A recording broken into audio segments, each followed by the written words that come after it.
He was a morbidly obese surgeon destined for an operating table and an early death. Now he's a rebel MD who is fabulously fit and fighting to make America healthy again. This is Stay Off My Operating Table with Dr. Philip Ovadia.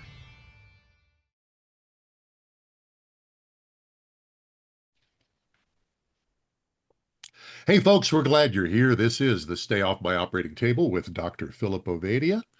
We have a guest today who I'm not sure we've ever had anybody on the show, Phil, with this particular combination of expertise, experience, and bodybuilding. Yeah, So I'm very looking unique forward to background. learning about this guy.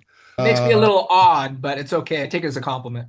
our guest is Christopher Brandlin. Before we start talking with Christopher, though, Phil, why? What was it that compelled you to say, yeah, we ought to put this guy on the show? Like you alluded to, I don't know that there are anyone else with his unique combination of talents. And what I'll say is we've certainly had many carnivore doctors on the show. We've had carnivore nutritionists. We had a carnivore rabbi on, but Christopher is the first carnivore lawyer that we've had on the show. And Okay, I'm going to maybe make the a only bad one in joke. existence, certainly the only one that You're right. I'm I'm going to I- make a bad joke. Go Aren't for it. all lawyers carnivores?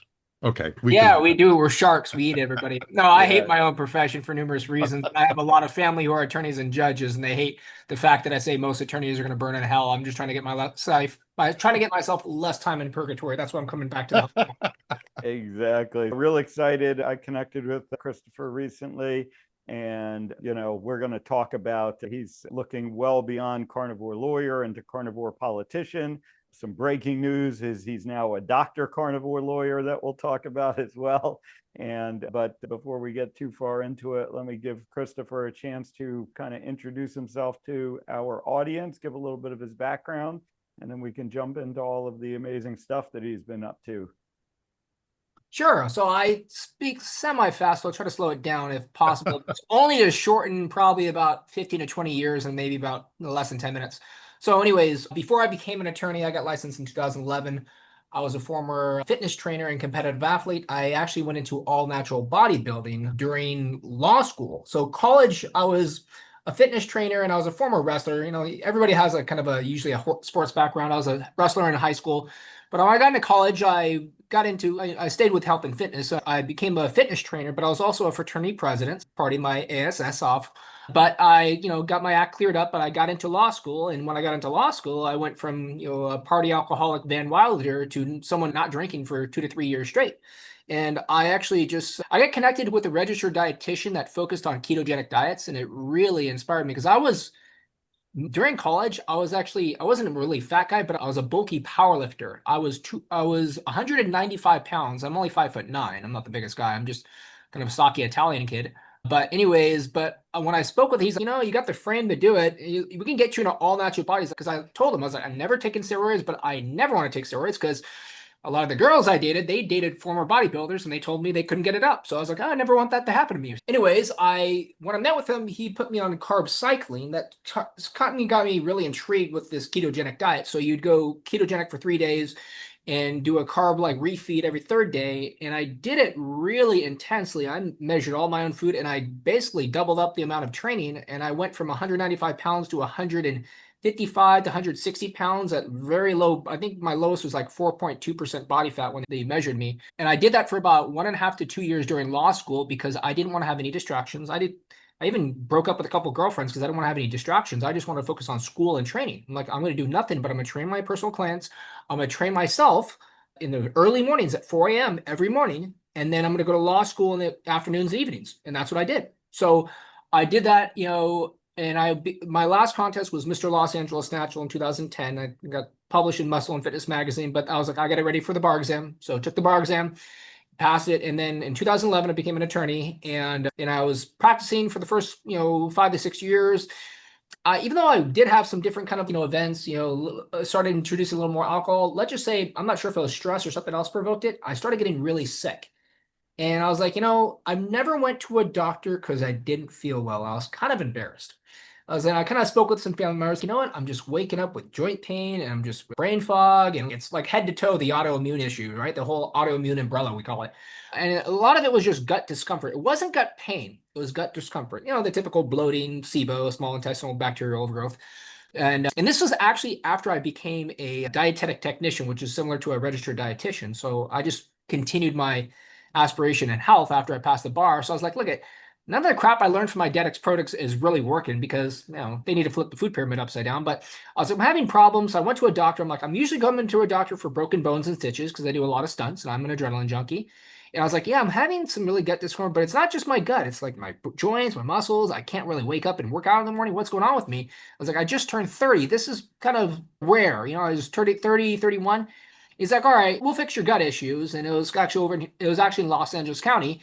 But he basically just put me on routine pharmaceuticals that he cycled like every couple of weeks. And it was mainly comprised of antibiotics, laxatives, and corticosteroids. So not only did it destroy my immune system, it really destroyed my gut with all, because actually a lot of it was stimulant laxatives. And the antibiotics, my gut definitely didn't like that. I did it for about 12 to 14 months straight. And instead of becoming a routine patient, I became a routine customer, as I like to call myself, because it was like, okay, what pharmaceutical are you doing? And I was kind of just begging. I'm like, I'm really hoping a doctor's fix me because I feel like I'm getting worse. And all of a sudden, it came in early 2017 where they said, look, you're not getting any better. And you're now, and it turned in from gut discomfort into gut pain. I was like, this is very painful. I started having cropping out blood. I'm like, this is not good. Didn't have this blood before this. So they referred me to a colorectal surgeon in Orange County, California. Oh, Lord. Yeah, exactly. And he said, look, you know what? Did the colonoscopy, the whole test, Drugs don't fix it, so we need to use knives. Yeah, exactly. And this is where you kind of learn the hard way. And let's just say maybe I took one for the team where I learned for the hard way. I'm going to tell everybody else to not do it. Anyways, he's like, let's remove about 6 inches of your sigmoid colon, which is towards the end of your intestine, as you know. So when he said it'll be laparoscopic, you'll be in and out of the hospital with 1 or 2 days and you'll be fine.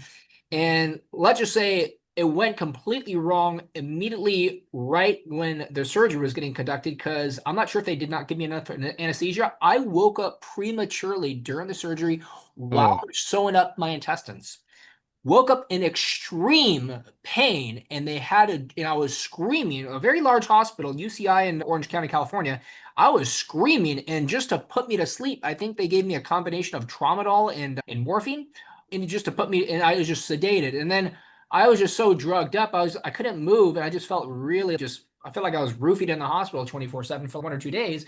And then 2 days later, which was it was April 18th, 2017. And 2 days later, April 20th, they're like, oh, we're releasing you. I'm like, I haven't even taken a crap yet. You've been kind of feeding me some moves, and I don't like this little bowls of cereal. I usually just eat, meat and vegetables, a little bit of like potatoes. That was kind of the typical carb, the bodybuilder diet was mainly just steak and vegetables or meat and vegetables. And then every 3 days it would cycle on some carbohydrates, typically rice, but I prefer the sweet potatoes. But I was like, you know what? I've been eating, but I want to make sure this thing's working before you release me. And they're like, oh no, just don't worry about it. It's gonna start moving. You're gonna be fine. We're gonna release you. I'm like, oh God, this is not good. I was like, and I was already feeling discomfort because I think just from all the scar tissue that kind of built up, all the restrictions, I couldn't sit up off the bed. I'm like, oh, this is not going to be like, I'm afraid to bear down because I'm not sure if I'm going to pull a stitch or something like that. So anyways, I started having just complications for the next couple of weeks. Just a lot of pain, incomplete bowel movements. And I was like, this is just painful. It was still bleeding because the surgery, they're like, oh, that's just from the surgery. I'm like, huh, it's not getting better. And then I realized a lump was forming right at the anastomosis site, which is the main part of the surgery. So if you know a lot of surgeries, especially intestinal surgeries, especially if it's laparoscopic, is minimally invasive, small incisions around your intestines, kind of point the cameras. There's always a larger site of main incision. It was 2 inches below my belly button. They call that the anastomosis site. And that portion, 2 inches below my belly button, I still got photos today. It's really gruesome. It blew up to the size of a grapefruit, bright red. And you could just tell it's ready. In fact, it was like a big red pimple below my gut, the size of a grapefruit, ready to pop. And I took some photos, and I remember one of the physician's assistants, oh, it's probably just a hematoma. Don't worry about it. I'm like, you got to be kidding me. I was like, and then I sent it over to the surgeon. He's like, get to the ER ASAP. So 2 weeks later, after the surgery, which was early May, they said, okay, you know what? This is really bad infection. We're going to have to cut you back open. We'll give you a little bit of lidocaine, but I was completely awake. And even though they gave me some injections, I felt the whole effing thing. And I remember I did not want them to screw up the scalpel. So I just was trying to stay still. I even told Dr. Shafee a couple of years ago, I was actually biting my tongue to make sure I didn't scream. And I was actually bleeding from my mouth. So you can tell I built a good pain tolerance ever since then. And then 2 to 3 weeks later, I think it was the end of May 2017. And not just that, by the way, when they cut open my intestines, they drain out all the infection. They didn't sew it back up, but they made a kind of a good point, which is reasonable. If they sew it back up, all the moisture built in, it's going to be a breeding ground for bacteria and infections. So they had me change the gauze 3 times a day, morning, afternoon, evening.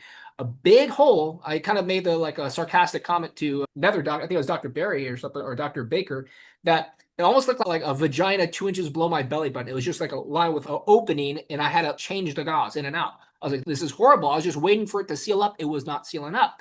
And then 2 to 3 weeks later, it got infected again. It started up. Huh. So I was like, dude, it's not working. And then they had to send me again, same exact effing thing. Cut me back open, little lidocaine injections just to numb a little bit, but you're feeling the entire thing because that whole area, that anastomosis site was so effing painful and inflamed. And this time, I managed it where it was getting slightly infected. It healed, but it was very restrictive. So I had to do physical therapy to kind of mobilize the scar tissue. But then occasionally, it would start getting inflamed. I'm like, oh my God, I am so worried. And it happened throughout the rest of 2017. The next 6 months, I'm like, I was just like every other day, I'm like, I'm going to lose the rest of my intestines. This is horrible. And then I told him, I was like, you know what? It was towards the end of 2017. He's like, you know what? If you're still having problems, I think we got to remove the rest of your intestines. And this is where I just completely woke up. I'm like, all right, conventional medicine is good in the wrong direction. I just became a routine customer for pharmaceuticals and basically a guinea pig for a horrendous surgery that I will regret for the rest of my life. Much worse. I would have been better with just dealing with a little bit of discomfort or something like that. So when he told me that, I gave him the middle finger. I was like, I'm gonna do some extensive testing, blood work, because I think something's seriously wrong with me. I don't think you guys are treating the root cause. You guys are just treating some of the symptoms. So I actually did some extensive blood testing and urinalysis to test for like mold and everything. But it did show Lyme disease and co-infections, but I don't believe that was the true cause of my biggest issue. I think I just went down the wrong rabbit hole, okay? So what I ended up doing going into 2018, I did an extended water fast, 10 days, because I was already a little underweight, but I was like, I got to make sure this thing seals. And I was like, I don't want to eat anything. This is going to be a prayer for God if I could last the 10 days. But this is the only time, because I've done shorter fasts, 2 to 3 days. And I actually did fasting, like a fasting clinic, was like 4 to 5 days one time, but it was all vegan clinic. So whenever they refed me on just vegetables and fruits, and sometimes they do fruit and vegetable juices, which completely cause bloating. I'm like, you just ruined a good fast. I was like, you know what? I looked into the GAPS diet, gut and psychology syndrome diet by Dr. Campbell McBride, Natasha Campbell McBride, I believe her name is. But it was always focused on bone broth and the meat, and basically meat stew. If you're having histamine issues, instead of doing the bone broth, you do a meat stew as an introduction diet, and then it's kind of like elimination. You just slowly introduce. But the main source of healing was the meat. I was like, I think there's something to this. So right after the 10-day water fast, I did a slow roasted steak as my first meal. And it was the most amazing feeling ever, that my gut feel amazing better. It was so soothing. And I was like, you know what? Something's onto this. And I started just doing elimination after this, going into 2018. And I told some of my friends, because most of my close friends are not attorneys, by the way, Jack. I hate most attorneys. I already told you. Most of them are going to burn in hell. But anyways, most of my friends are in the health and fitness industry, because my passion was health and fitness as a fitness trainer and competitor. And I did sprint triathlon. So a lot of my friends are in the health and fitness industry. I was like, you know what? I got to tell you guys, like my best friend, Brian, I can only eat meat. I can't eat anything else. He's like, you know what? There's actually it's actually a diet. People just eat meat. I think it's called like the carnivore diet or something. And I kind of just looked into it. The first person I Skyped with, it wasn't a Skype, it was actually a telephone call before she became famous, was Michaela Peterson. June, June. It was right before I think it was like June of 2018. So right before my birthday, around then. And then later on that year, I spoke with Dr. Baker. I did a Skype with him. Just get, Baker. Yeah, exactly. Dr. Baker. And I was trying to get like a comparison of, should I include organ meats, muscle meats, what should be my fat to protein ratio? I was trying to get very detailed. And I was like, you know what? I haven't taken any time off of work. And just to be completely honest with you, right after they cut my intestines open, I was working from a laptop from the hospital bed once I woke up. And Don't find that hard to believe after yeah, this first 10 minutes of talking with you. yeah. So I was like, you know what? I need to get the hell away. And it was Thanksgiving, and I told Baker, I was like, you know what? I know that they have the Paleo Medicina Clinic in Budapest, Hungary. I've been following these groups, and a lot of them go over there to heal. And they're one of the few meat-based groups that actually have clinical trials showing that a meat-based diet can put so many conditions and diseases in remission. Even putting a stage 3 or stage 4 colon cancer remission. They had the clinical trials from 2010. I'm like, they look like they're spending the most time on it. So I decided I Skyped with them. I flew over there Thanksgiving Day, 2018 in November. And I met with Dr. Sophia Clemens, and she was married to Dr. Sabatoth at the time. And I just remember that I was like, I'm taking some supplements, I'm taking some glutamine powder, I'm taking some multivitamins. And she made it very clear, you're not allowed to take any vitamins, no supplements. I was like, really? Are you sure? She's like, you're only allowed to eat meat, fat from the meat, salt, and water, nothing else. But you know what? I stayed with them for almost 10 days. I felt amazing. And I asked her, I was like, wait, sometimes I take some herbal laxatives just to keep things moving, ginger or something like that, because of motility, because I still have scar tissue. And she's like, Chris, you're going to eat plenty of fat. You're not going to worry about motility. And she was completely right, because I did an experiment one time. I ate their pork fat slabs that they get from the Eskimo kitchen. And I ate a whole plate of them, just went completely right through me. But then I started modifying. I'm like, towards the end of the trip, I was like, my God, if I'm having too many shits, if it's too liquid, just eat some more lean protein. And if I'm getting backed up, I just eat more fat. It's the simplest kind of diet, I always tell people, don't take all these laxatives, eat a stick of butter and thank me later, okay?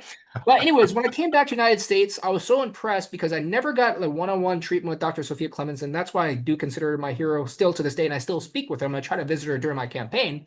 I was like, you know what? She was following up with me as I came to the United States to make sure I was continuing the program of the PKD diet. By the way, the paleo ketogenic diet is something they trademarked over in Hungary. And I started working on a trademark here in the United States as a sign of pro bono to thank them. And they're 80% fat because ketogenic is 70% fat. They're 80% fat because they do know and believe that fat from an animal-based source is a true healing mechanism. And not just that, she gave me a reference to all the reputable farmers for the best meats in the United States. You would never expect that. You're getting the best consultational advice and follow-up in one-on-one after you got it from a doctor with a PhD over in Budapest, Hungary. I'm like, none of my American doctors treated me like this. I was like, this is amazing. So I actually wanted to preach the word, and I did some free legal work for them. They had some Amazon stuff, and they had some trademark stuff that I cleared up. And then I started doing offering to the community. I was never too much on social media because I was mainly on LinkedIn. But Dr. Philip, I'm not sure if you recently noticed, I was recently banned. You probably saw a couple other people make some posts because I said men cannot get pregnant, and they call that misinformation. So I got banned from LinkedIn. So I jumped on, Facebook, Instagram, all that in the last year. But the thing that actually motivated me to run for Congress was actually the vaccine mandates. I'm not going to talk about the health consequences because I know it's going to be kind of banned and censored everywhere else. I talk about the ethical context because most of my friends are government employees. A lot of them are law enforcement, and they're getting forced to get vaccinated. A lot of them, and all of my other friends, are single mothers from hospitals. They kind of went from fitness industry to basically, being a health practitioner, and they're single mothers, and they were forced to get vaccinated or they're going to lose their job. It was an executive order, N5. It was August 5th, 2021. That was mandated in California. And I'm a dual resident in California and Nevada. I go back and forth. That's why I just drove from Vegas this morning for 2 hearings. But anyways, I actually spoke out against the vaccines, and I actually made some comments to the LA Superior Court because they're trying to force us to get, all the masks and get vaccinated to go into the court. I just talked about how there is no efficacy. It's completely ridiculous. And you can never impose government mandated healthcare. It's completely against our constitutional rights. And the judge, the son of a bitch, what was his name? Bogdanov, he tried to sanction me. And then my peers didn't like me and thought me a risk to public health, try to report me to the effing California State Bar and the Texas State Bar because I just got licensed in Texas 2 years before that. And that motivated me to get my PhD because I looked for a lot of people in Congress. More than half of the presidents, I'm not sure if you know, out of the 47 presidents, I think 28 of them were attorneys. Most of them have a background in law or law enforcement, some of them. But a lot of people in Congress in general, Senate or the House of Representatives, they have a background in public policy. But most of them are associate's degrees or bachelor's. I was like, you know what? I want to get a PhD. I want to get something higher because I was always doubted by my father. I always wanted to prove him wrong. That was the whole reason I went to law school too. I was like, I'm gonna get my PhD in public policy. And actually I focused on this one specific PhD, but they have the crossovers, their residencies are crossed over with public health. So you're making policies for public health. So I was like, I'm gonna get my PhD, and I just got my dissertation approved and finalized. So I just became Dr. Brandlin, 2 to 3 weeks ago. So I updated that, but I made my announcement to run for the House of Representatives in the 3rd District of Nevada in January on Fox News. But I've already been in touch with most of the carnivore community in the last 1 or 2 years, and now they're like, all right, we got to make you popular because we're going to say we have someone that's actually making a change that aligned with Bobby Kennedy's movement. So, I'm not expecting everybody to be completely carnivore and eat nothing but meat. I'm like, we need to eat real foods, and we need to basically restrict the ability for these pharmaceutical companies to manipulate not only the politicians, because 2/3 of Congress are paid from pharmaceutical companies. I'm not sure if you know that, Jack, but also Oh, big so not a surprise. yeah, and I even call out my own party. They're gonna like that. But I also call out the fact that all the medical institutions, as I confirm this with Kiltz, Berry, Baker, and Shafee, that the majority of the curriculum in most medical institutions are pharmacology, and they spend less than 20 hours total on nutrition, sometimes even less. I think Barry told me a couple months ago that he's like, dude, we didn't even spend like a dozen hours. It was like it was like a 1 semester thing, and we did like one meeting a week for 12 weeks or something like that. And that I was like, you know what? If you go to a doctor and your doctor immediately reaches for the prescription pad and he tries to prescribe you medication without asking about your diet or your lifestyle, you don't really have a doctor, you have a drug dealer. And that's the whole analysis. And that's why I'm here today. So I deep breath, try to condense everyone. like 15, 20 years and like. That was fantastic. That may be All more words right, in less time than we've ever had. Exactly. Just to sum up, we have doctor, lawyer, politician, bodybuilder, nutritionist, or Christopher. Financial Brandlin. advisor, but I'm also a mental therapist for the problematic clients. I'm thinking, how you didn't end up after that whole medical saga in malpractice law, but, thankfully. I do orthopedic medical malpractice. All right. You had quite the adventure that unfortunately, I've been on the treating side of back in my general surgery training days, but all amazing stuff. But I actually want to go back to that part for a moment. Sure. Your doctors, that proposed the surgery and then did the surgery and then treating you afterwards, did they ever really discuss with you what was wrong with your intestines, with your colon? Oh, I think they tested me what was pelvic spasms, but I passed like the manometry test and all that. No, he knows how to move his bowels. He knows how to empty and all that to relax his pelvic floor. And then they're talking about, they didn't really do too much testing or blood testing for like major infections. I'm not sure if that's going to be so indicative of whether it's kind of Lyme or co-infections, but I think the biggest problem, Dr. Phillip, is that they did not ask me about not one time about my diet. It wasn't the worst. I still ate better than the average, but it was still like I was still eating a certain amount of carbohydrates, fruits and vegetables, and meat was still a main source. But then I remember that one of my doctors, actually one of them, not the main surgeon, but one of the other doctors, I think Cedars-Sinai in downtown Los Angeles, he recommended to restrict my meat intake and to increase my vegetables, and that got me even worse. So I remember there was a point, I think it was end of 2016, where they asked me to reduce my meat intake, and that is where it got completely worse. And I think that's where I started seeing more bleeding. Yeah. Because it's the insoluble fibers, like sandpaper to your intestines, right? Yeah, exactly. You mentioned about the lack of nutritional education that doctors get. And I certainly, same story. I think we had 1 8-hour kind of between trimesters that they would put in this like bonus course on nutrition. And, we talk about how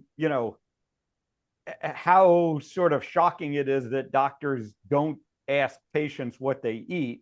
But on the other hand, if they did, they'd be giving a lot more of the wrong advice. So it actually works out okay that doctors. Yeah, the one doctor that tried to tell me to restrict my meat intake probably made me worse. I forgot that. Yeah. On the public health kind of side of things, maybe talk a little bit about where, what are the problems that we need to tackle if we're really going to start to make meaningful improvements in public health.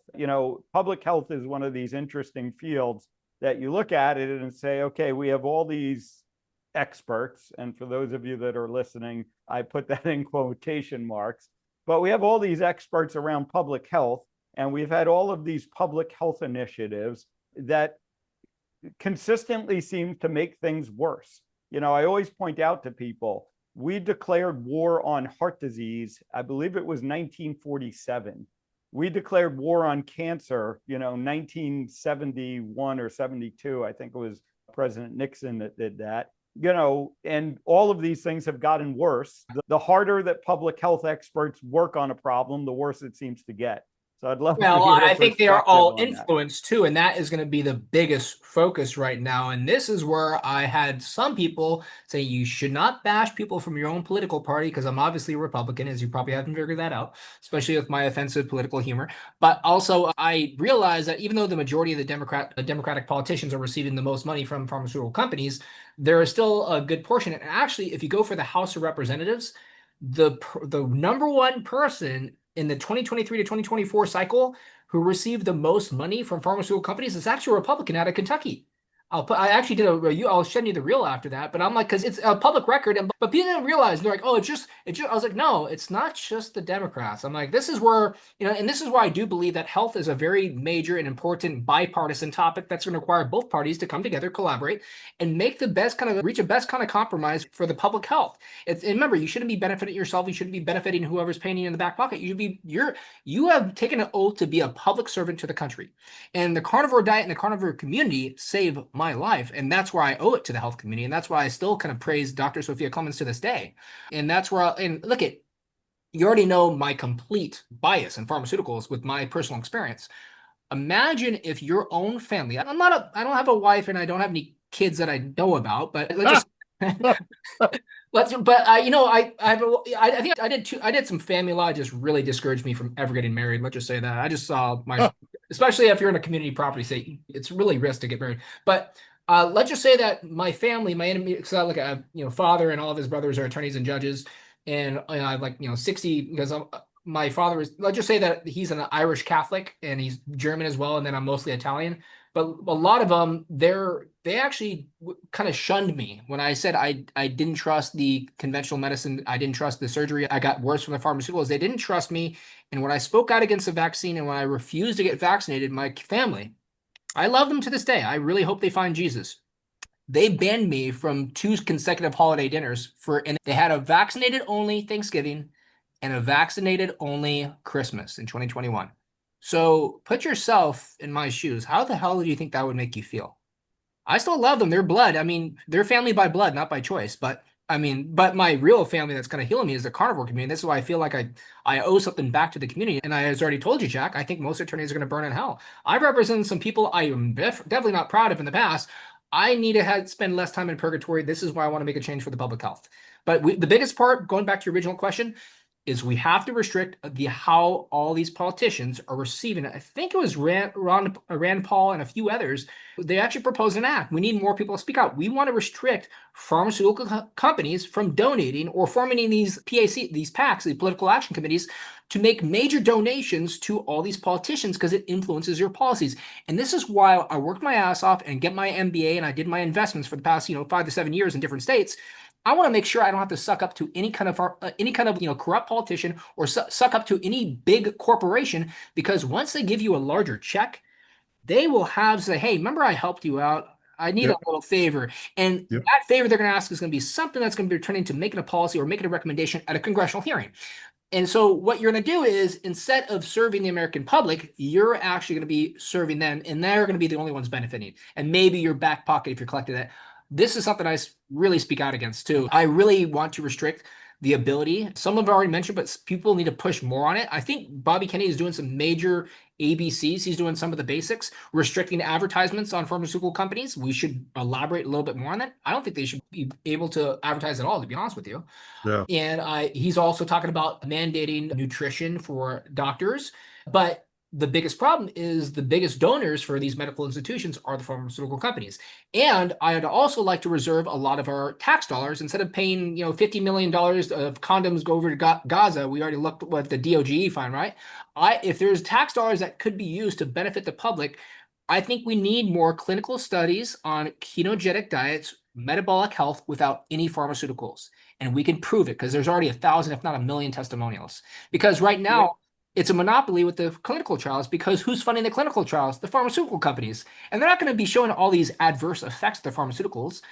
This is why they're already just focused to see if it can slightly improve one condition. It doesn't matter if you slightly thinned your blood, if they're giving you like a new blood thinner. Let's just say they didn't reach over to the hepatology department and realize that it's damaging your liver at the same time. They didn't focus on that. And you'll see this.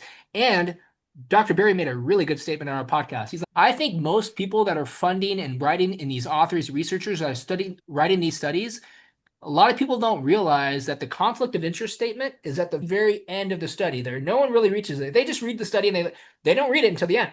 It's going to show you that they actually have a conflict of interest. They're actually on the board of directors for these pharmaceutical companies. And isn't that an obvious bias that they're trying to do something to kind of influence the benefit of a pharmaceutical company? Because they're getting money from it. They're actually getting double paid. It's collateral. Yeah, it's a collateral source rule that we call it too. Yeah, it always struck me that politicians have put into law that any payment that a doctor gets, including like a meal or a pen, gets reported, and it goes onto public websites, and anyone can go and look up how much any doctor has gotten paid directly or indirectly from these pharmaceutical and device companies. And yet the politicians can be sitting there taking millions of dollars in donations that doesn't necessarily get disclosed. So yeah, I think that's a great step. And then what was interesting, you said, you'd love to put public research dollars right into studying ketogenic diets. What's a little bit ironic about that is the ketogenic diet is actually probably the most well-studied diet that's out there. There are literally thousands of publications showing it for a lot of different conditions too, all sorts of areas, and yet it gets ignored. And when you're a doctor promoting the ketogenic diet, right, everyone says, oh, where you don't have any evidence and this is a dangerous diet, despite the volumes of evidence that we have in favor of it. So it's a big problem, but I am certainly pleased to hear that it's one that you're willing to take on. So tell us a little bit, about your candidacy, what that is looking like. How do you run a campaign these days without taking dollars from pharmaceuticals? It's what? I think we're having a huge wake-up call where people are realizing don't listen to the guy that's actually got the most money coming in politics. And I think it is a huge wake-up call. And then speak with a lot of the citizens and all the members of the Clark County Republican Club. They're recognizing it too, that we need someone with a more of a grassroots approach. So I just attended the Turning Point USA. I just told you I was at the Turning Point USA's. I actually joined their MAHA committee for the state of Nevada in Clark County. And then I'm also attending a different function for high school, since even though I just turned 40, I'm still in decent shape because I try to look better than most 40-year-olds. But yeah, I'm actually, by the way, I'm still getting engaged with the kids. I actually challenged the high school kids to wrestling and push-up contests. I think I challenged 3 or 4 different high schools with push-up contests. I think the only one that beat me was my law clerk, but he's one of the best wrestlers in the country. And then I'm also speaking to the youth addiction centers too, because I think when I work with the Public Guardian's office in Los Angeles County, probably 4 to 5 years ago, I just realized I had probably more in-depth experience with a lot of kids on fentanyl overdoses. So I'm a motivational speaker for them. And then I'll be honest with you, I'm not getting too political, but I am pro-life. So I'm speaking with all the pro-life mothers basically on just kind of resources for that. And I'm getting more. And also I got connected with, one thing I do really admire is regenerative medicine. One of our fellow colleagues, Dr. Sabrina Solt, I fly to her in Arizona if I have a pain in my back because I've fractured my tailbone multiple times from different accidents, skydiving, backflips, all that. And I'm doing my first professional bull riding contest next Saturday in Texas. Oh my Lord. Okay. You are certifiably crazy. Yeah. Certifiably crazy. Right up to this point, I was with you and then, oh God. No, and I had a good buddy in college. And I had a buddy in college who was a pro rodeo rider. And most of the kids, I went to a professional bull riding. I reached out to the PBR, the Professional Bull Riding League. I reached out to their main contact person. I was like, hey, do you have any professional bull riding coaches for private training? They're like, we don't have it for a very specific private training, but Joe Frost, who I learned is actually a proponent of the carnivore diet too. His brother is the world champion anyways, but he actually runs a camp in Colorado and Utah. He goes back and forth.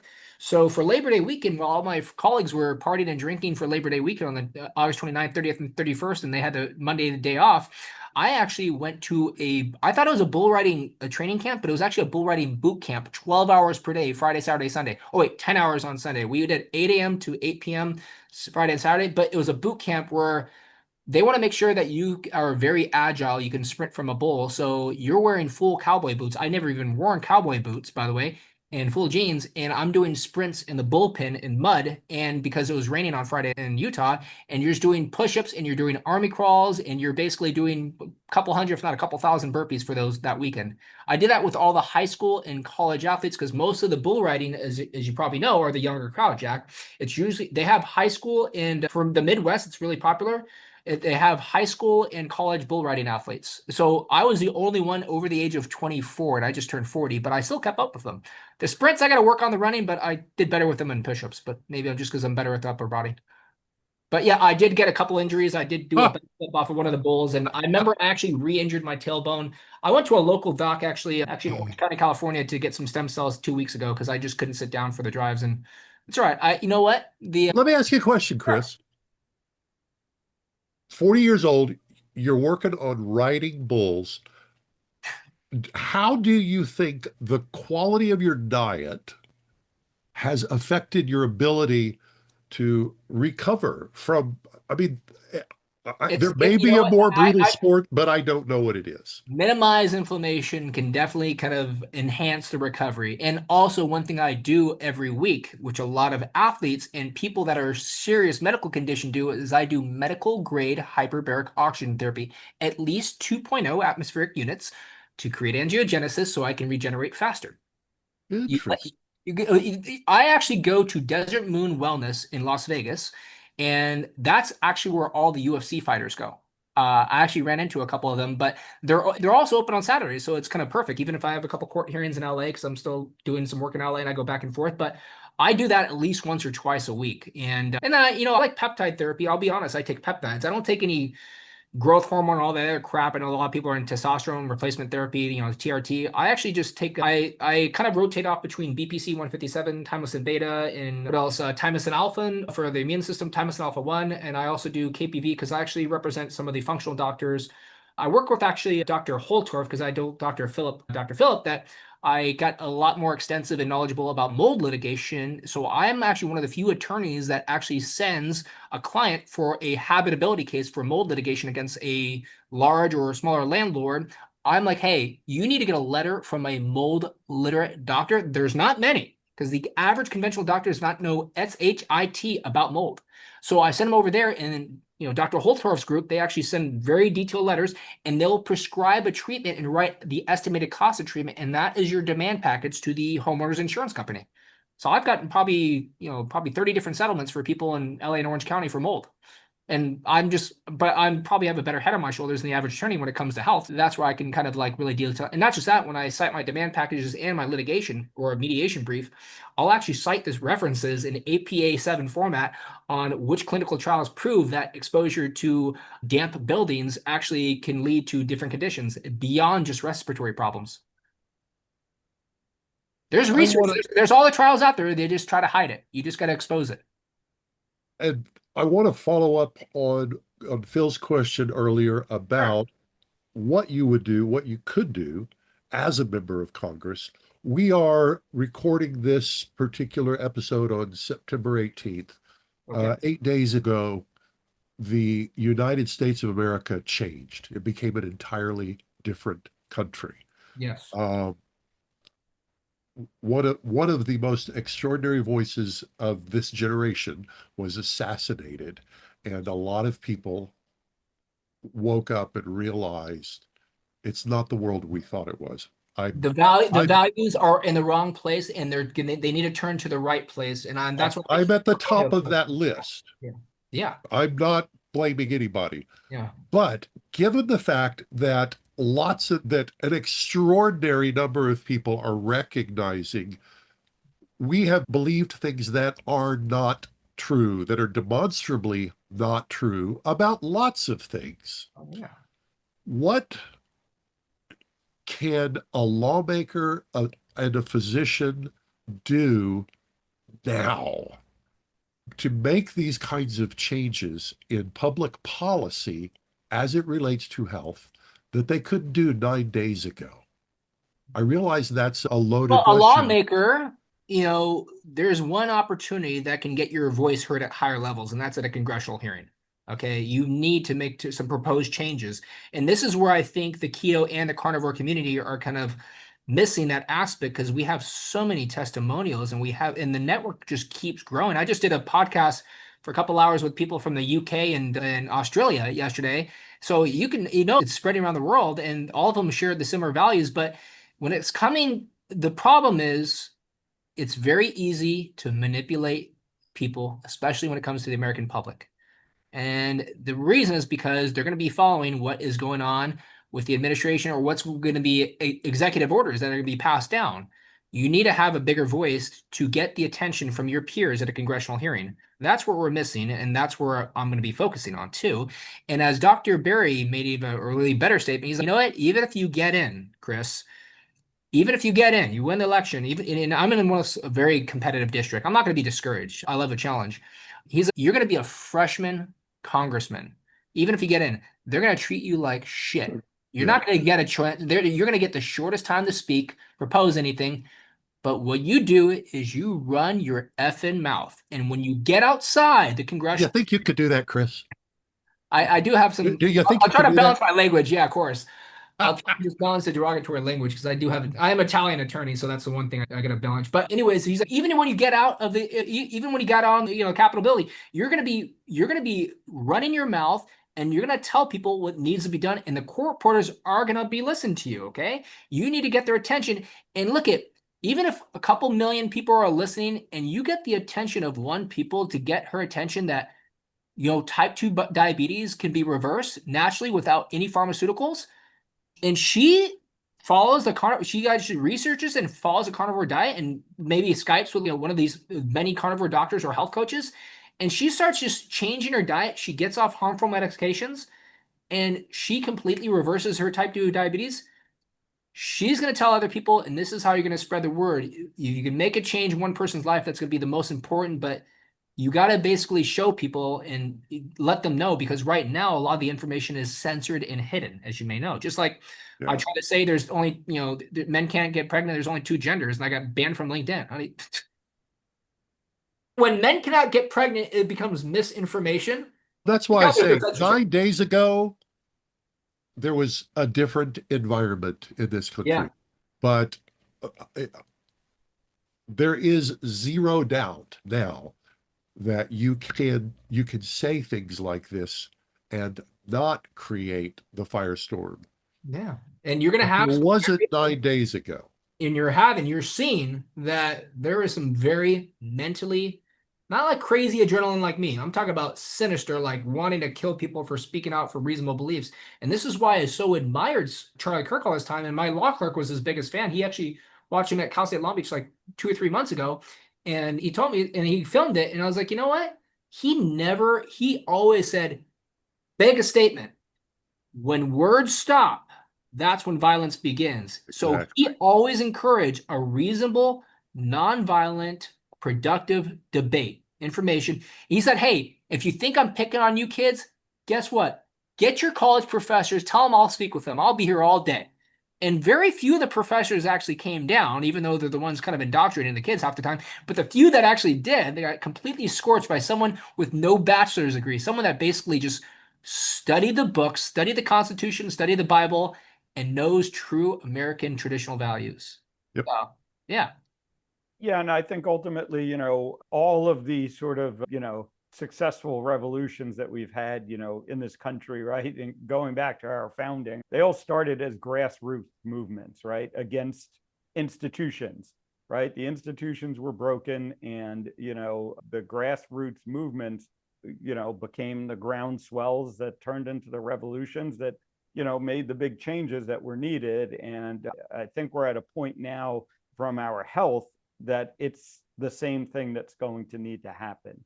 And, I say this as both, the sort of on the patient side of things and on the doctor side of things. One of the most distressing things that I've noticed, certainly the past 5 years have highlighted this, but the past 10 years is that, doctors don't think anymore. Doctors can't think anymore. Doctors are actively discouraged from thinking anymore. And that's what's got us into this mess. And the only thing that's going to, the doctors aren't really looking to change, to be quite honest. Some of us are, right? That's what we but appreciate. And few and far between. And that's why I'm so encouraged. And this is why I'm giving free legal seminars with Dr. Kiltz's team, because I'm not sure if you know, Dr. Kiltz is having the Kiltz Mighty Tribe, and it's all the health coaches basically. Yep. So I was like, hey, I'll pro bono every month. I'm going to give free legal seminars on how to set up your health coaching, how to put medical disclaimers, because you're not a medical doctor.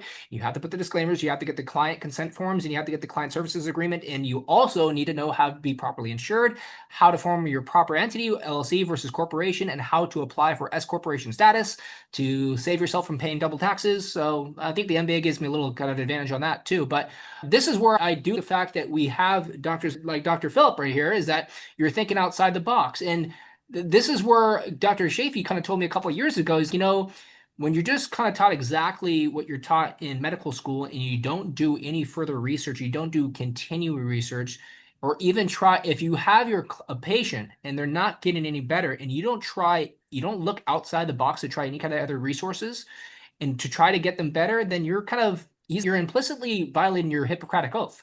And that was a very good statement. And this is why I do give them a lot of respect for the doctors, because a lot of people bash doctors, and I made this very clear. Even with my own experience, I don't have a bias against doctors. I think there's a lot of doctors who I'm not going to call them uneducated or uninformed. I'm going to call them miseducated and misinformed. They're just given the wrong information and material during the curriculums.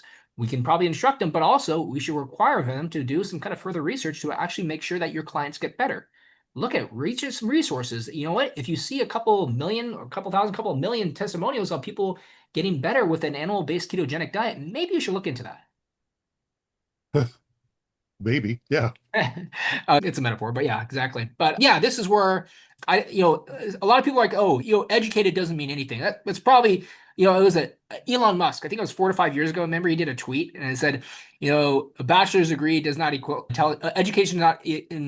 Education does not equal intelligence. You can have a bachelor's degree and still be aided. That is a good point, because you're seeing how the schools are indoctrinating kids nowadays. They don't need anything. They just know gender studies. But anyways, what I appreciate and what I respect the most is when a doctor goes through the curriculum and then challenges what they're taught by continuing their own research through other kind of periodicals, or just your own anecdotal evidence for your own patients to see, look at, I stopped recommending these pharmaceuticals to a client, and I actually asked them about their diet. They're feeling so much better, even if it's not completely carnivore. You know what? Because everything you put in your mouth is going to affect you head to toe. Not only your head, I'm talking like traumatic brain injury and TBI, I'm talking about mental function. You're realizing that psychosis is actually affiliated with an excessive carbohydrate intake. I wish that wasn't true, but oh yeah. my gosh. I feel like what I'd really like to do is map out an outline of topics you have just given us headlines on across a wide range of fields, and sit down over whatever it is that your drink of choice for an hour or two and just pepper you with questions. Yeah. But we don't have time to do that. So we're closing in here on the later. last 5-ish minutes or so. What do you want to focus on? What do you want folks to take away from this 60-minute conversation you've had here on Stay Off My Operating Table? As you already witnessed in the last 9 days, we are making a revolution to start making changes, people being more aware of their values. I think politics right now are not putting public health as a priority. And I think that's the issue. Right now, there's always going to be some other influences, and we call it echoes in the background, immigration, economics, policy, tariffs, and all like that. This is where I try to focus. And even with some of my Democratic friends, I'm like, health is a huge issue right now. We're seeing childhood obesity just got to 20%. It's the highest it's ever been. And that's obesity. 1 out of every 5 kids is obese, not just fat and overweight, obese. That's a huge issue. All right. The mental health is accelerating through the roof. Okay. We're seeing so many diseases pop out. We're heading in the wrong direction. We're seeing a group of people making changes and it's getting larger. Maybe we should pay attention to them. Maybe we should use our tax dollars to start funding something that's actually going to improve us.